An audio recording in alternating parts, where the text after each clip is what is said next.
Shadows in the pines. The cool morning air clung to Ranger Daniel Hawthorne like a second skin as he stood on the porch of the Red Pines Ranger Station, coffee steaming in his hand. The rising sun slanted through the towering evergreens, casting long shadows across the trails that snaked deep into the heart of Blackthorn National Park. Daniel had walked these paths for over a decade, memorizing every curve, every hidden brook, every whisper the forest had to offer. This place was more than a job to him. It was home, a place where he felt grounded, even when his mind wandered into places far darker than the forest itself. The gravel crunch of tires announced the arrival of Ranger Lacey Kim, the station's newest recruit. She was sharp, driven, and still carried that flicker of awe every rookie had when they first realized how immense the wilderness truly was. "Morning, Daniel," she called, stepping out of her truck. "You're up early." "Couldn't sleep," Daniel replied, his voice gruff with the weight of memories he didn't like to revisit. "Figured I'd get a jump on the south perimeter before the weekend hikers show up." Lacey gave him a sympathetic smile but didn't pry. She'd learned quickly that some questions just didn't get answered in Blackthorn. They stood together for a moment, inhaling the crisp pine-scented air, the forest stirring to life around them. Somewhere in the distance, the faint cry of a hawk echoed over the treetops. "I'll check the north trail," Lacey said. "Radio if you need anything." "Will do." With that, Daniel climbed into his old park-issued pickup, the radio crackling softly with static as it warmed up. He took the back roads, the ones only rangers used, narrow paths where branches clawed at the sides of the truck, and the ground turned from gravel to packed earth. The forest was still damp from a midnight rain, the earth rich and loamy, every breath filled with the scent of renewal. For the first hour, the patrol was routine, replacing trail markers, clearing debris, jotting notes on any signs of illegal camping or off-trail activity. But the whole time that feeling gnawed at the edges of his awareness, a prickle of unease, a whisper in the back of his mind. He didn't know why. Not yet. As he rounded a bend near the Whispering Creek footpath, the crackling radio erupted into static-laden sound. A voice, high-pitched and trembling, pierced the air. "Help, please, someone. Please, we're lost." Daniel's foot slammed the brake, the truck skidding slightly on the damp ground. His heart jolted, not with fear, but with fierce, focused urgency. The voice, a child's voice, was full of terror. He snatched the radio receiver. "This is Ranger Hawthorne. Can you hear me? Where are you? Keep talking so I can find you." The only reply was a muffled sob, followed by a second, smaller voice. "A boy. Please, they're coming back. Please." Daniel was already out of the truck, boots pounding into the underbrush before he realized he'd even moved. Twigs snapped beneath his weight, ferns brushed his legs, and branches clawed at his sleeves. The cries were faint but insistent, drawing him deeper into the woods, away from the well-trodden paths into the wilderness few hikers dared to explore. "Keep calling out," Daniel shouted. "I'm coming." "Here." The girl's voice was louder, closer now. "Please hurry." He broke through a curtain of pine boughs into a small clearing. 2 children, a girl, maybe 11, and a boy no older than 8, were huddled together near a moss-covered boulder. Their clothes were torn, their faces streaked with dirt and tears, and their hands clutched each other like they were all they had left in the world. Daniel dropped to one knee, hands open, voice low and calm despite the alarm racing through his blood. "It's okay. I'm Ranger Hawthorne. You're safe now." The girl, dark hair tangled and matted, face pale beneath streaks of grime, stared at him with wide, unblinking eyes. The boy, his freckled face pinched with fear, clung to her side. "They took them," the girl whispered. Daniel leaned closer, his stomach tightening. "Who took who?" "Our parents." The boy choked out, voice trembling so hard Daniel could barely understand him. "They took Mom and Dad. We got away, but they're still out there." Daniel's gut twisted. Who took them? Were they campers? Other hikers? The girl shook her head violently. No, they had guns. They came to the lodge. They tied everyone up. They said they were going to sell them. The word sell sent a chill racing down Daniel's spine. He had seen darkness in the forest before.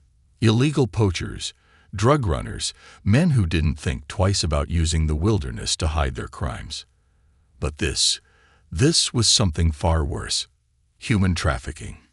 In his forest. His fingers curled into fists before he forced himself to calm. "Okay," he said softly. "You're safe now. We're going to get help. And we're going to find your parents. But first, I need to know, how long have you been out here?" The girl swallowed hard. "Since last night. We ran when they weren't looking. We hid in the woods until it got light." "Good," Daniel said, already slipping off his jacket to wrap around the shivering boy. "You're brave, both of you. I'm going to get you to my truck. Then we'll call for help." They clung to him as he led them back through the trees, Daniel keeping his eyes and ears sharp for any sign they'd been followed.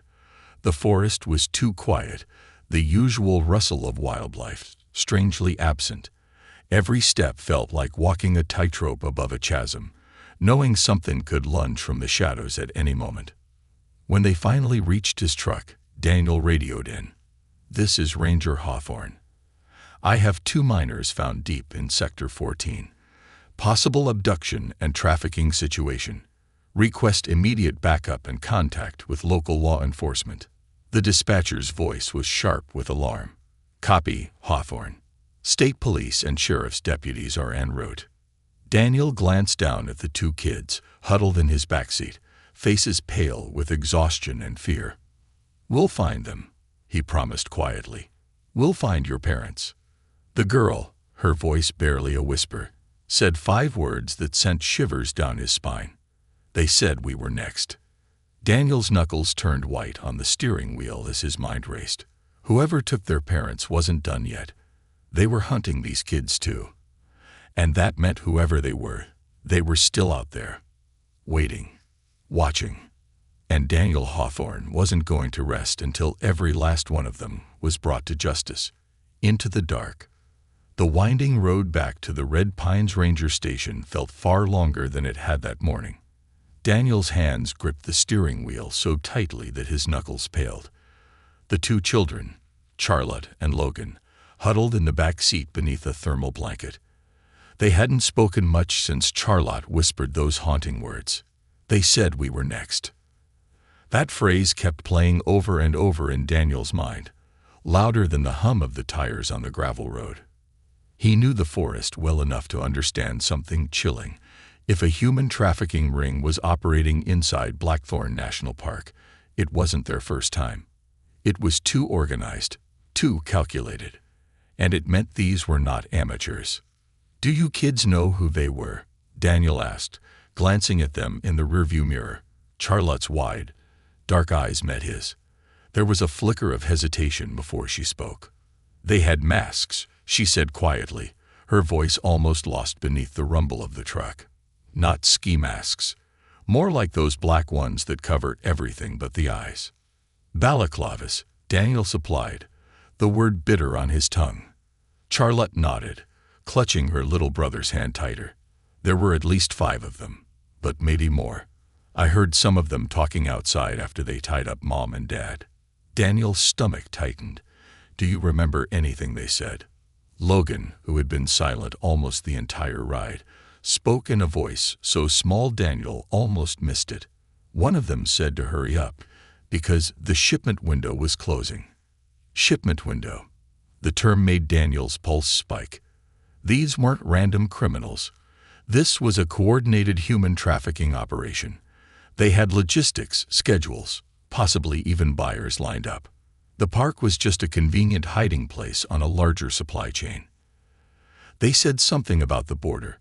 Charlotte added, her lip trembling, that if they didn't get everyone to the border by tomorrow night, it would screw up the whole schedule.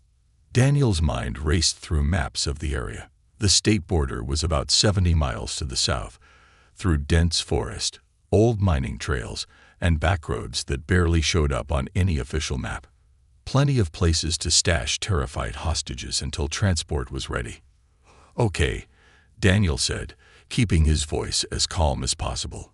"You two did great remembering all that. It's going to help us find your parents." Logan leaned against his sister's side, his thumb creeping toward his mouth, a comfort habit Daniel suspected the boy hadn't indulged in for a while. But trauma had a way of pulling even the bravest souls back into themselves. "Are we safe now?" Logan asked, his voice trembling. Daniel glanced at them again, his gut twisting. "You're safe with me." He didn't promise more than that. He didn't say forever because he knew better. They weren't safe, not yet. At the ranger station, when Daniel pulled into the lot, 2 county sheriff vehicles and a state police SUV were already there, their light bars off, but their mere presence vibrating with authority. Sheriff Nora Bailey, a stocky woman with silver-streaked black hair and the gaze of someone who had seen too much in her years, stepped out to greet him.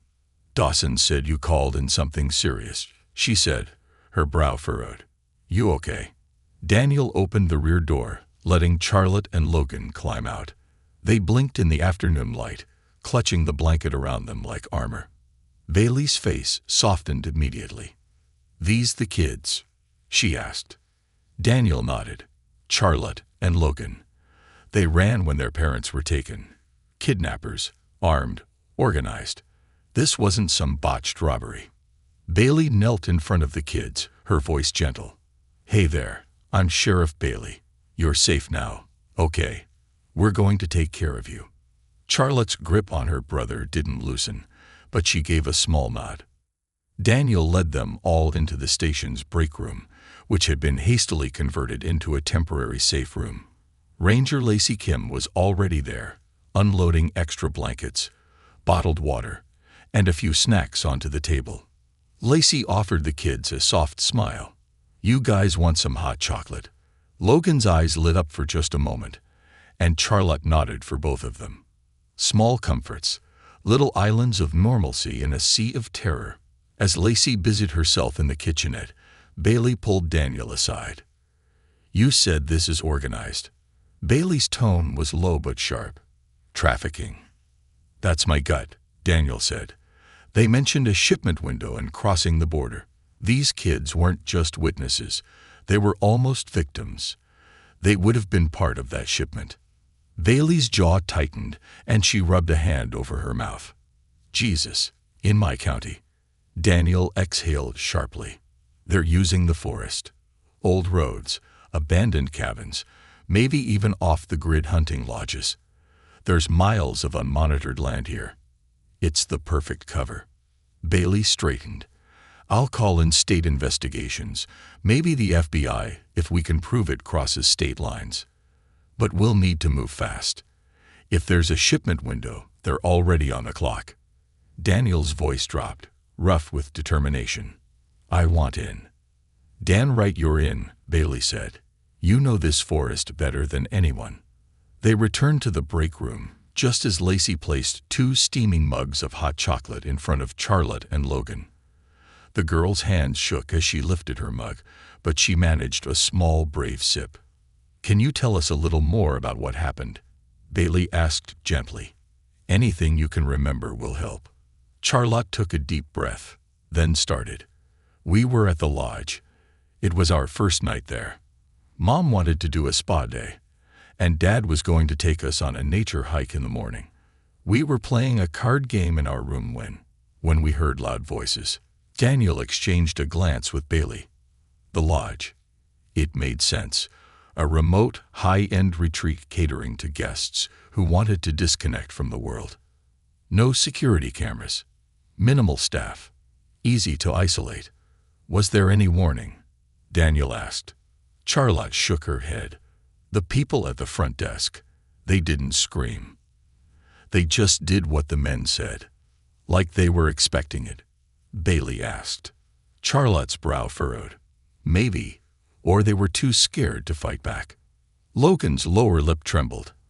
"I saw a man in a uniform, like the staff, Open a door for one of the bad men. Daniel felt a chill coil in his gut. Inside help. That meant whoever was running this operation wasn't working alone. There were accomplices, people who blended into the background, pretending to be part of the lodge's normal staff, while secretly helping move human cargo. "Did you see any vehicles?" Bailey asked. Charlotte nodded. "A black van. No windows. I think there was a blue stripe, but it was dark." That detail clicked into place in Daniel's mind. There were only a handful of service roads capable of handling a vehicle that size, especially in wet conditions. He could narrow down possible routes. "We need to check the lodge," Daniel said. "If the staff was complicit, they might have left evidence." Bailey nodded. "Agreed. But I want these two under protection first." Lacey stepped up. "I'll stay with them here until CPS can move them to a safe location." Daniel knelt beside Charlotte and Logan. "You're safe here, okay? No one can hurt you now." "Will you find them?" Logan whispered. "Mom and Dad." Daniel's voice was low but firm. "I promise you, I'll do everything I can." As he stood, the vow burned in his chest. He had failed before. A rescue too late. A life lost in the dark woods. Not this time. This time, he would fight. For them. For their parents. For the truth that had been hidden too long in the shadows of the pines. Secrets beneath the pines. The late afternoon sun filtered through the dense canopy of Blackthorn National Park, casting fragmented beams across the narrow dirt trail. Ranger Daniel Hawthorne stood beside Sheriff Nora Bailey, both facing the weathered entrance of Everbrook Lodge. It was a luxury lodge only in name. Built decades ago as a retreat for wealthy hikers seeking solitude, it had been slowly slipping into obscurity. The once pristine wooden exterior was now cracked, moss clinging to the edges of the roofline like the forest itself was trying to reclaim it. The windows were dark, silent, lifeless, too silent. "This place give you the creeps," Bailey muttered, her hand resting on the butt of her service weapon. "Always has," Daniel said, his voice low. "Even before today." The kid's story had painted a clear enough picture. Armed men storming the lodge, staff standing by, silent and complicit. It wasn't just a simple kidnapping. It was a coordinated handoff, one that had probably happened more than once. If Mark and Lillian Byrne had been taken, it wasn't by accident. They were part of something far darker and larger. And Daniel had the sinking suspicion that some of the staff still here knew exactly what that was. He approached the front door, hand raised to knock, when the door creaked open before his knuckles could land. A wiry man in his mid-50s, face gaunt and pale, stood just inside. His name tag, tarnished and crooked, read Arthur, General Manager. "Ranger Hawthorne," Arthur said, his voice dry as crumpled leaves. "Sheriff Bailey, we weren't expecting visitors." "We're here about the Byrnes," Bailey said, stepping forward. "Guests who checked in 2 days ago. Where are they?" Arthur's throat bobbed as he swallowed. His smile twitched, but didn't fully form. I'm not sure, Sheriff. They must have checked out already." Bailey's eyes narrowed. "That's funny, Arthur, because their kids were just found deep in the forest, alone, terrified, saying armed men kidnapped their parents from this very lodge." The silence that followed was thick enough to choke on. Daniel took a slow step closer, his boots scuffing the warped floorboards. "Where are they, Arthur?" Arthur's smile collapsed entirely. His hands trembled at his sides, fingers curling and uncurling as though debating whether to run or beg. I'm not." Daniel grabbed his arm, firm but not violent. "There's no time for this. Are they still here?" Arthur's lips trembled. I don't know." The hesitation was enough to confirm what Daniel feared. Arthur knew something. Maybe not everything, but enough to make him dangerous. Bailey pulled her radio from her belt. "Dispatch, I need backup units at Everbrook Lodge, immediately. Possible hostage situation. We'll be conducting a full search." Arthur's panic erupted into a stammered protest. "You can't. I mean, you don't have." "We do," Bailey snapped. "You just lied to law enforcement during an active investigation, Arthur. So unless you want obstruction charges to top it off, I suggest you shut up and cooperate."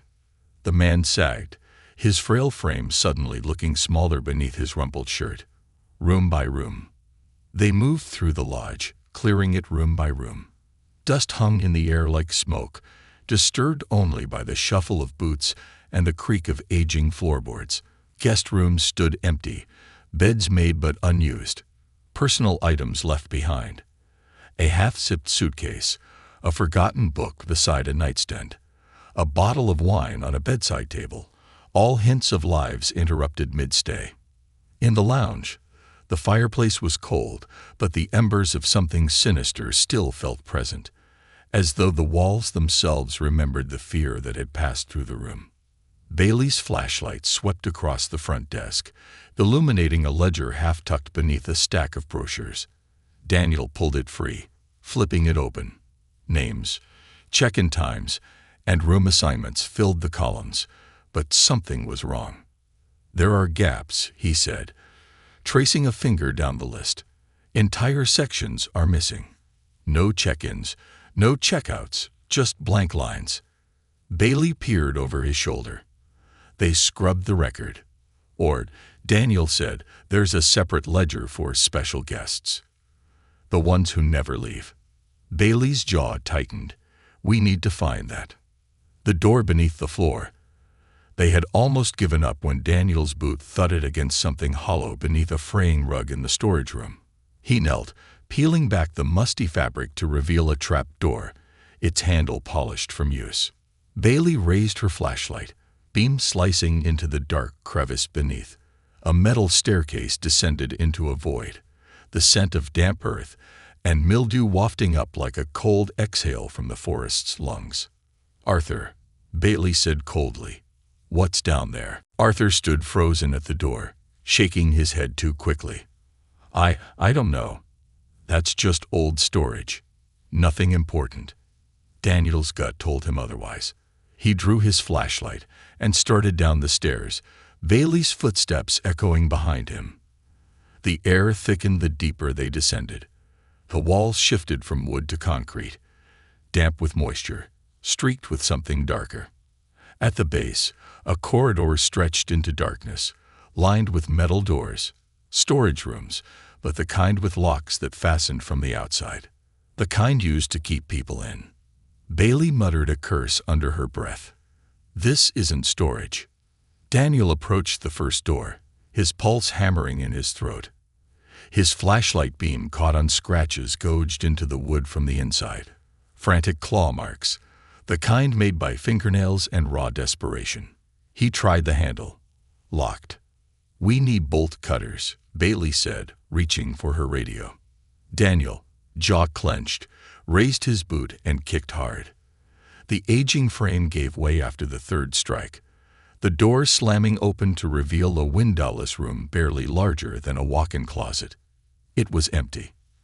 But the smell lingered, sweat, fear, and something faintly metallic.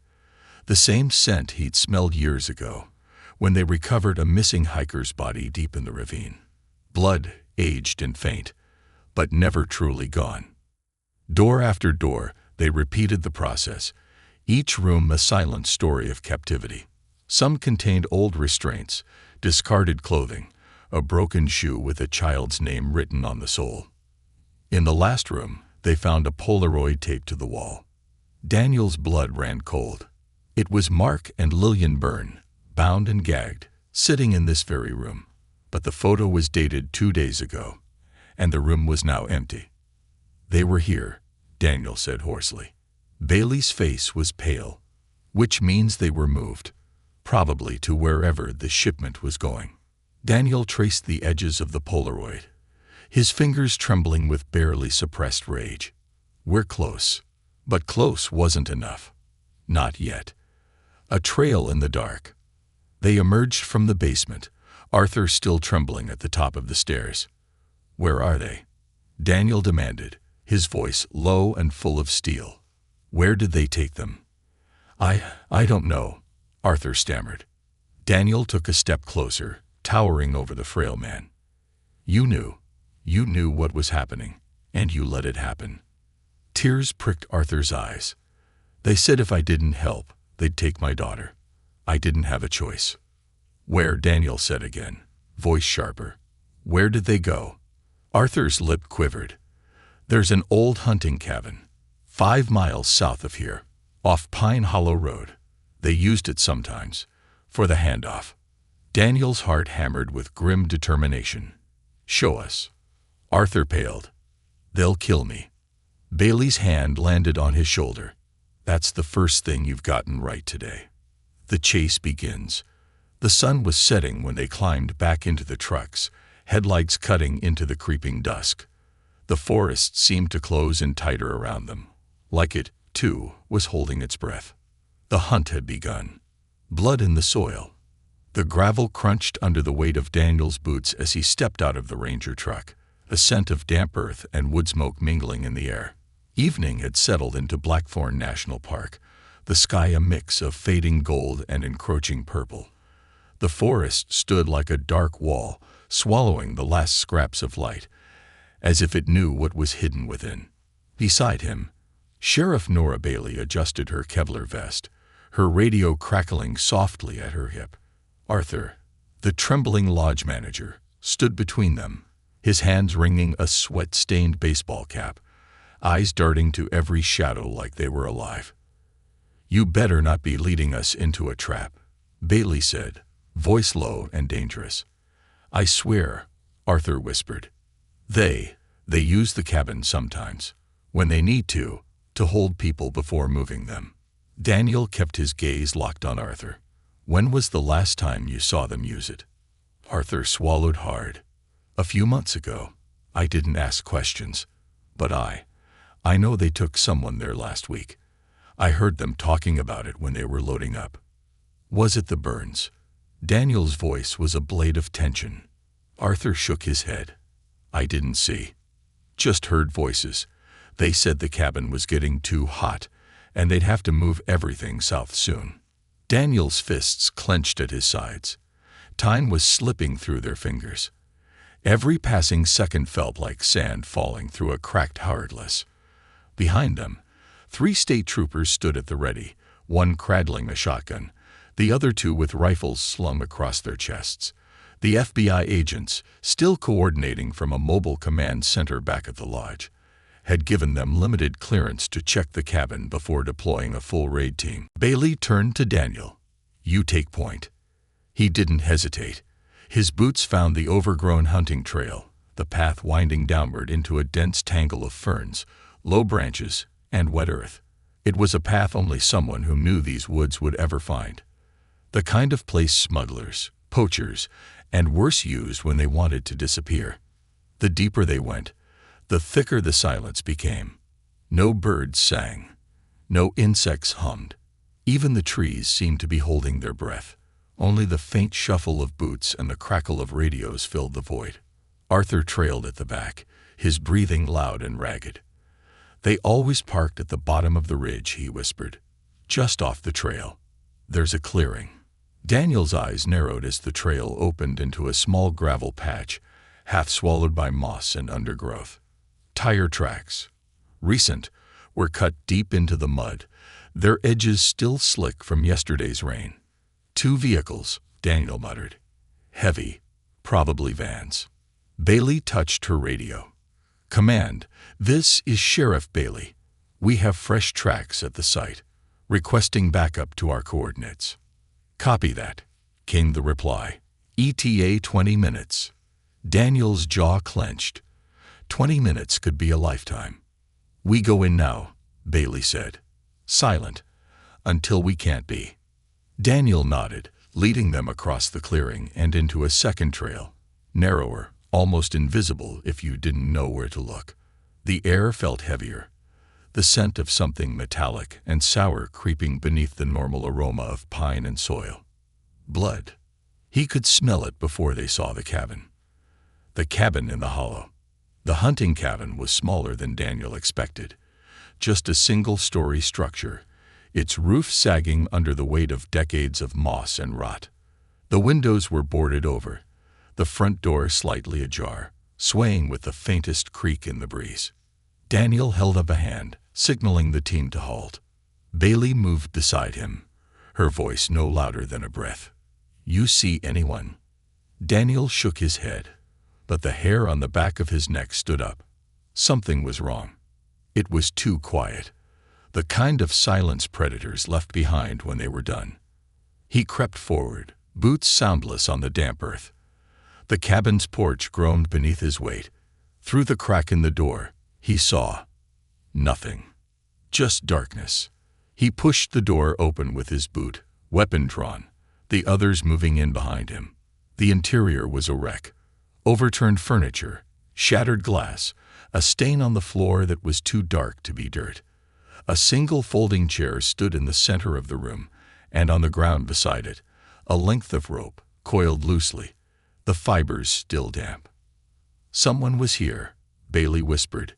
"Recently." Daniel's flashlight swept across the far wall. Maps tacked to the wood, some torn free in haste. What remained showed arrows, dates, and strange initials, some in red ink, others scratched out with thick marker. "Shipment schedules," Daniel muttered. This wasn't just a holding site. This was a way station. Bailey stepped closer to the bloodstain, her face grim. But where are they now? The back door hung half open, leading to a narrow trail plunging deeper into the woods. Daniel moved toward it, but something caught his eye near the chair, a Polaroid lying face down. He picked it up. His stomach dropped. It was Mark and Lillian Byrne, bound and gagged, sitting in this very cabin. Hours ago.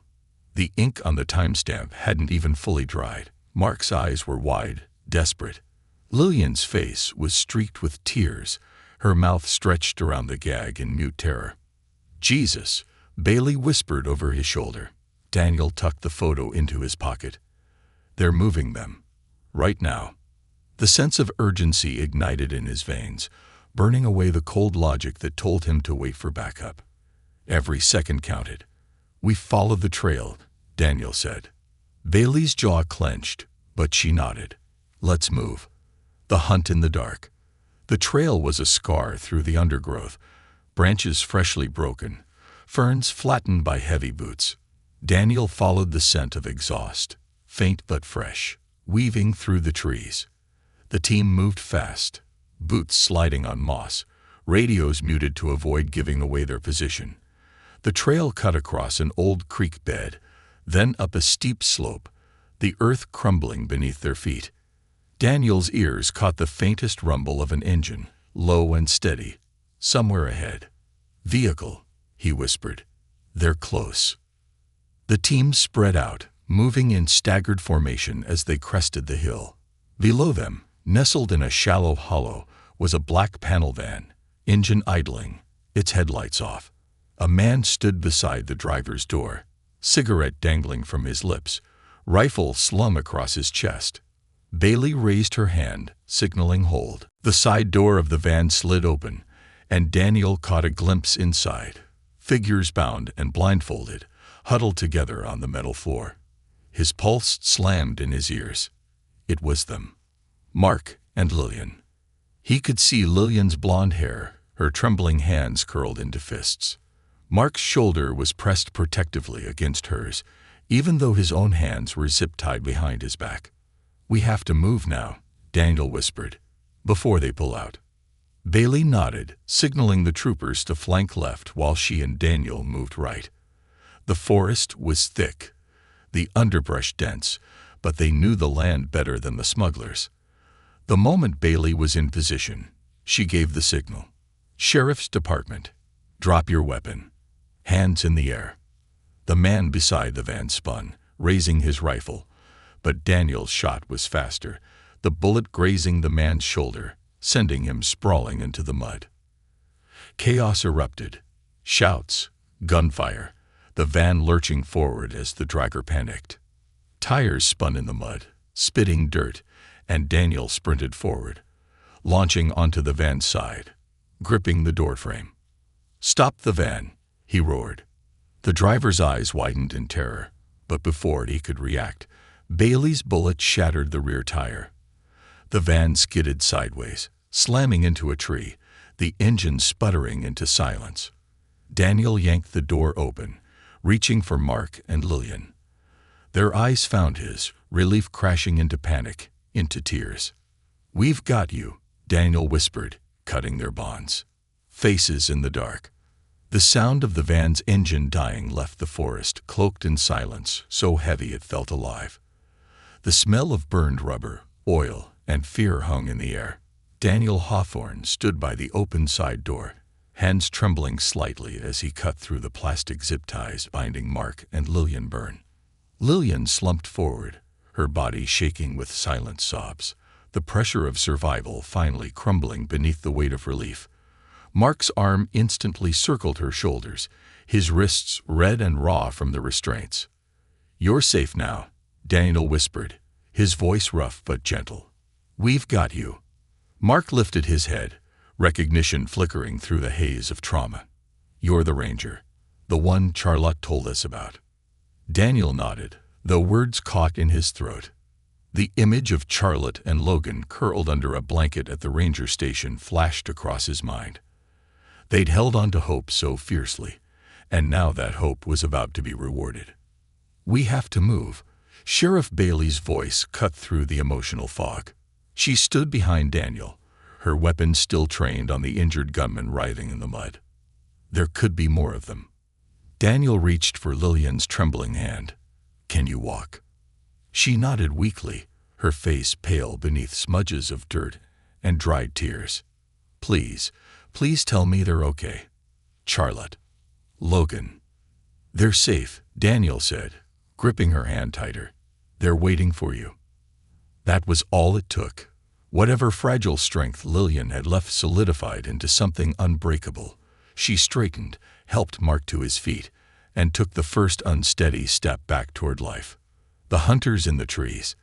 They didn't make it 10 yards before the first gunshot split the air, carving a chunk of bark from a nearby tree. Mark flinched, instinctively shielding Lillian with his body, but Daniel had already spun toward the sound, weapon raised. "They're circling us," Bailey muttered, teeth clenched as she motioned for the state troopers to fan out. The van's driver had vanished into the underbrush, leaving bloodied footprints like a trail of breadcrumbs. "They wouldn't leave their shipment behind," Daniel said, adrenaline sharpening every syllable. "They're either coming to finish the job or to silence witnesses." Lillian's breathing grew sharp and panicked, her fingers digging into Mark's sleeve. "We can't go back there. Please." "You're not going back," Daniel promised. "You're going home." More movement in the trees. Footsteps. Low voices communicating in clipped, coded whispers. "These aren't amateurs," Bailey muttered. "They're trained." A surge of cold fury boiled in Daniel's chest. They were hunters, but so was he. "We need to break for the ridge," Daniel said. "There's a rocky outcrop about 100 yards up. Clear line of sight." Bailey gave a sharp nod. "Cover the burns." "I'll cover our 6. The small convoy moved fast, feet pounding the damp earth, but the forest closed in around them. Every shadow, every twisted tree limb, felt like it could conceal a gun barrel. Another shot cracked. This one closer. Daniel grabbed Mark's arm and pulled him off the trail, cutting through a tangle of brambles and ferns, ignoring the scratches they left across his arms. They couldn't stay on the obvious path, not with professionals tracking them. Lillian stumbled once, her knees giving way, but Daniel caught her. "Almost there," he whispered. "Stay with me." The trees thinned ahead, revealing a narrow rock ledge, worn smooth by years of rain and wind. Daniel herded them onto it, crouching low as Bailey took up position behind a thick pine trunk, her weapon steady. "See anything?" Daniel asked, his voice low. Bailey shook her head. "They're holding back, which means they're waiting for reinforcements.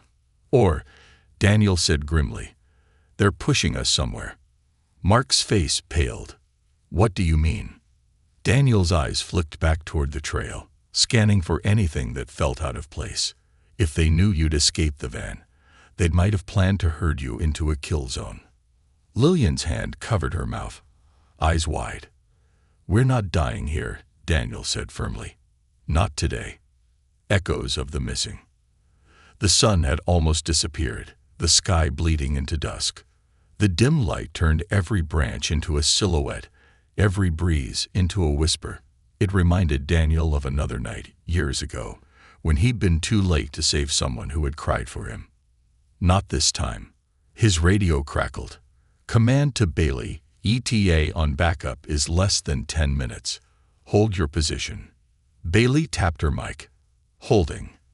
We have eyes on 2 hostages, safe for now. Engaged with multiple hostiles in the vicinity." "Roger that." The wind shifted, carrying with it a sound Daniel hadn't expected. A woman's scream. Lillian's eyes darted to him. "That's not me."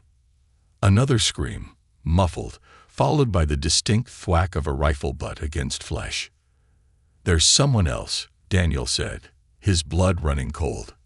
Bailey's mouth formed a thin line. "We can't leave the burns." "We won't," Daniel said. "But I'm not leaving anyone else either." He handed his sidearm to Mark. "Keep this pointed at anyone who isn't wearing a badge."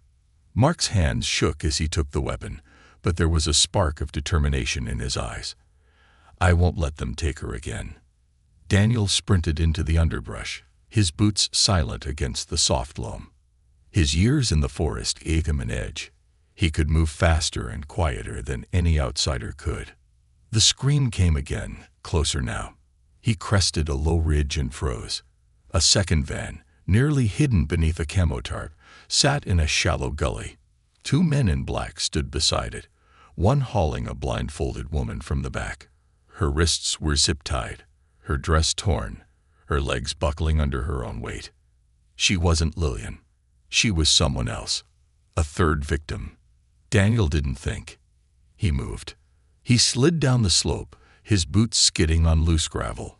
One of the men turned, mouth opening to shout, but Daniel's shoulder slammed into him with the force of a falling tree. They both hit the ground, Daniel's elbow driving into the man's throat hard enough to cut off any sound. The second man raised his weapon, but Daniel was already moving. He grabbed a fallen branch, swinging it like a club. The rifle fired wide, the shot vanishing into the trees, and Daniel's branch connected with the side of the man's skull. The woman screamed again, backing up against the van, blindfold slipping down her face. She was young, maybe early 20s, her face streaked with mud and tears. "You're okay," Daniel said, cutting her free. "You're safe." She sobbed too hard to answer, collapsing into him. The underbrush crackled behind him. He spun, weapon raised, but it was Bailey, breathless, her face glistening with sweat. "You good?" Daniel nodded, eyes flicking down to the 2 unconscious men. "We need this one alive." He nudged the less bloodied of the 2 with his boot. "Agreed." Bailey touched her radio. "Command, we have an additional victim recovered, requesting immediate medical evac. Suspect in custody." "Copy that." The weight of the missing. By the time they returned to the ridge, Mark and Lillian were holding each other, their hands trembling, but their eyes locked onto Daniel, like he was the only lifeline they had. "Is it over?" Lillian asked, her voice thin. "Not yet," Daniel said softly, "but we're winning." He radioed back to the station. "Tell Charlotte and Logan. Tell them their parents are safe." He could almost hear their cries of relief through the static. But even as they gathered the rescued, even as the sirens echoed down the distant trail, Daniel couldn't shake the weight in his chest. If these woods had become a corridor for stolen lives, then there were still too many faces lost in the dark. And Daniel wasn't finished until they were all found. The light beyond the trees.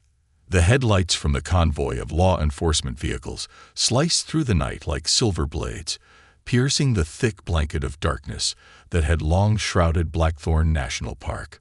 The forest had kept its secrets for far too long, but tonight, at least some of them were being dragged into the light. Daniel Hawthorne stood near the open rear door of the ambulance, arms crossed, his heart hammering beneath the weight of exhaustion and adrenaline. Mark and Lillian Burns sat inside, wrapped in thick wool blankets, the sterile hum of the ambulance's machinery oddly soothing in the aftermath of chaos. It was over. At least this part was. Mark's eyes flickered upward, finding Daniel's through the gloom. You saved us." Daniel shook his head. "Your kids saved you. I just followed the trail they left." Lillian's hand trembled in her lap, but her fingers clutched the edges of the blanket like a lifeline. "Charlotte and Logan. They're really okay." "They're safe," Daniel said softly. "They never stopped believing we'd find you." Tears welled in Lillian's eyes, her face crumpling as relief shattered the brittle wall she'd held up for days. Mark's arm slipped around her shoulders, pulling her close, his own eyes glistening as his head dipped to rest against hers. "They're at the station now," Daniel added. "As soon as you're cleared by the medics, I'll take you to them." Lillian whispered, "Thank you." But the gratitude didn't sit comfortably in Daniel's chest. Not yet, not with so much still unanswered. Pieces of a larger puzzle. Across the clearing, Sheriff Nora Bailey stood beside the FBI's mobile command truck, her phone pressed to her ear. Her expression was taut, every line of her face carved with frustration and something deeper, fear. When she ended the call, Daniel approached, his boots scuffing the gravel. "News?" he asked. Bailey let out a slow breath. "They're working on identifying the two men we captured, the driver and the guard from the van. Neither one's talking yet, but both have tattoos matching symbols found in trafficking operations across 3 states. 3 states. Daniel's mouth went dry. "So it's not just here." "No." Bailey turned to face him, her expression grim. "This was just one branch. Whoever's running this, they have infrastructure, transport routes, buyers lined up." Daniel's stomach twisted. "And they've been using my forest." Bailey didn't sugarcoat it. "Yeah, they have." For a moment, Daniel just stood there, the enormity of it sinking in. How many others had passed through these woods? Terrified, bound, silenced, without anyone noticing. Why here? Daniel's voice was low, almost to himself. "There are easier places to move people." "Because here," Bailey said, "no one's watching." Daniel's fists clenched at his sides. "But I was here." The quiet reunion. 2 hours later, in the soft, sterile light of the ranger station break room, Charlotte and Logan sat curled together on the worn leather couch, a wool blanket draped across both their laps. They were watching the door, their eyes wide and shining with hope too fragile to hold much longer. The door creaked open. Lillian stepped in first, her face pale and tear-streaked, but alive. "Mom." Charlotte bolted to her feet, her voice cracking with sheer disbelief. Logan followed, his smaller legs struggling to catch up as they both flung themselves into their mother's arms, the force of it nearly knocking her back. "Oh, my babies," Lillian sobbed, sinking to her knees as she held them, fingers tangling in their hair like she couldn't quite believe they were real. Mark stepped in a moment later, his movements slower, his breath shuddering with emotion, held too tight for too long. He dropped to his knees beside them, one arm wrapping around all three, his forehead pressing to Charlotte's shoulder. No words passed between them. There was no need. Daniel stood near the door, unseen but feeling every second of it in his bones. It was the moment he had worked for, the kind of reunion that every ranger, every first responder, every parent prayed for. And yet it left him cold. Because not every story ended this way. The weight of the missing.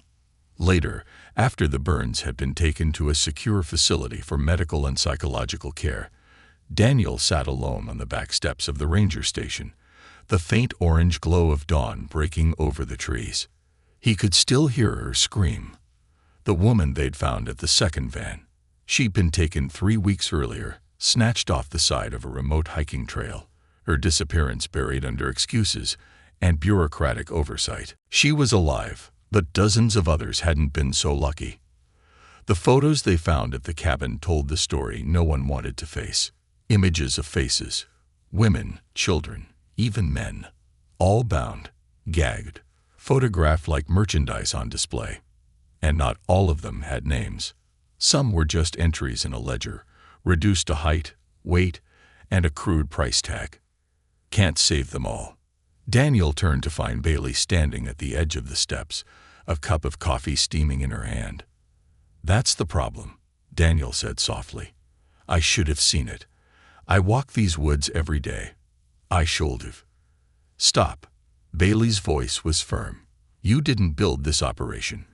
You didn't turn your back on it. You found them, Daniel. You broke the silence. Don't carry blame that belongs to monsters." Daniel's fingers curled around the wooden railing, the rough grain biting into his skin. "I can't leave it there," he said. "There's more." Bailey sat beside him, her shoulder brushing his. "There's always more, and you'll help us find it." They sat in silence for a while, the sky growing brighter, the forest shifting from shadow to light. But even as the day reclaimed its hold, Daniel knew the darkness hadn't gone. It was just waiting deeper in the trees. The lodge burns. 2 days later, Daniel stood beside Bailey as Everbrook Lodge was officially condemned. Its floors were soaked with the blood and fear of too many victims, and no amount of cleaning could erase it. When the first flames leaped from the roof, Daniel didn't look away. The lodge had served its purpose, as both a hiding place for evil and a monument to human greed. Now it would become ash, and with it, Daniel hoped, some of the ghosts it held. But not all of them. The choice. The FBI stayed for weeks, tracing every lead, following every thread. Several more victims were recovered, scattered across state lines. Some alive, some not. The names of those responsible climbed higher and higher, until they reached people in places far from the forest, people who wore suits instead of masks. Daniel was offered a commendation, a polished plaque meant to symbolize valor and service. He didn't accept it. Instead, he returned to the trails, to the trees that had held secrets too long, and he walked. Every day, every mile, his eyes and ears open in ways they hadn't been before. Not just for the wildlife, not just for hikers, but for the missing. The ones whose stories hadn't ended with a reunion. The ones whose faces were still lost in the dark. Because someone had to keep watch, and if the forest wouldn't speak, then Daniel Hawthorne would. Epilogue. The carving. On a quiet evening, months later, Daniel walked to a lone pine tree near the Old South Trail. The bark was smooth in one spot, where he had carved something small but permanent. A fox, a bird, a pair of tiny footprints beside them. Charlotte and Logan's carvings, a reminder that some stories could still end in light. But beneath them, Daniel added one more mark, a candle, flickering alone. For the ones still waiting to be found. For the ones he would never stop searching for.